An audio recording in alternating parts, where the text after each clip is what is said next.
Hi everybody, this week is Parshas Vayigash. I want to talk about responsibility. Yosef sends wagons to retrieve his father and the family and to bring them back to Egypt. And it's only when Yaakov sees these wagons does he actually believe that Yosef is alive.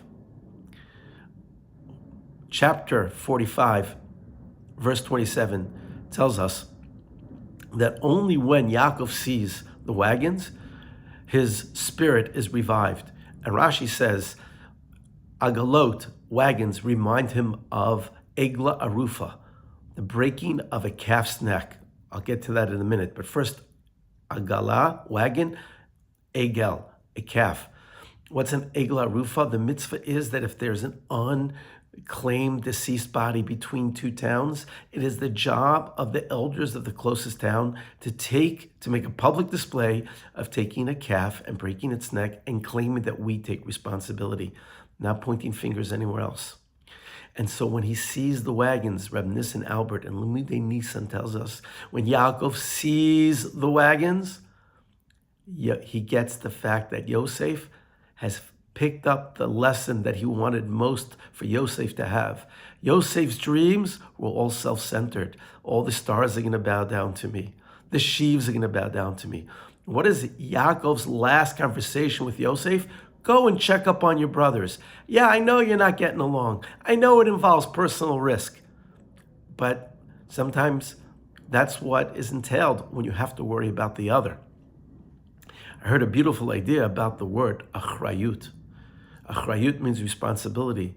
The first letter is Aleph, stands for Ani. You first have to take responsibility for yourself.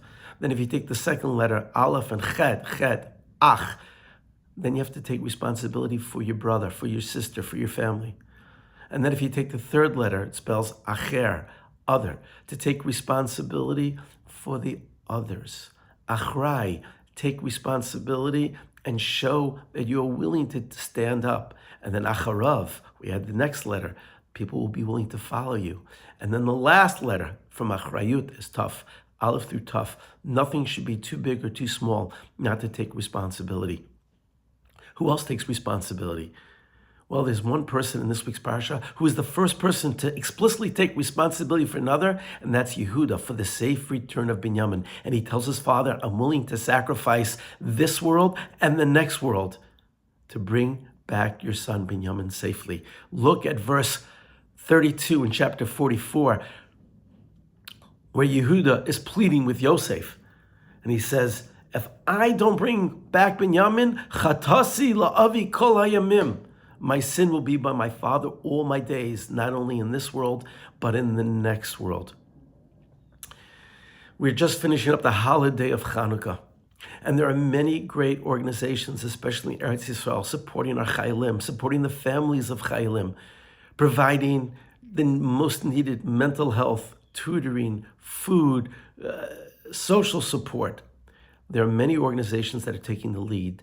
Choose one and follow their lead. Let's stand up and take achrayut. That's the job of the Maccabim. That's the job of every good Jew. Kol Yisrael Reim Zeh B'Zeh. Let's take responsibility. Let's lead by example. If you like what you hear, please pass it on. Wishing everybody a Shabbat Shalom.